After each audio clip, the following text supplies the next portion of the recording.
Spark. My name is Arsujan. I am from 6KS. Good morning, I am Arvidan from 60AS. Good morning.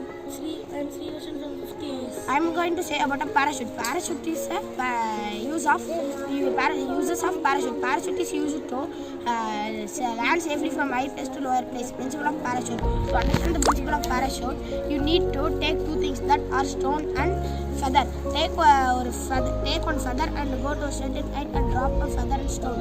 A feather will float on air and will land safely from high place to lower place.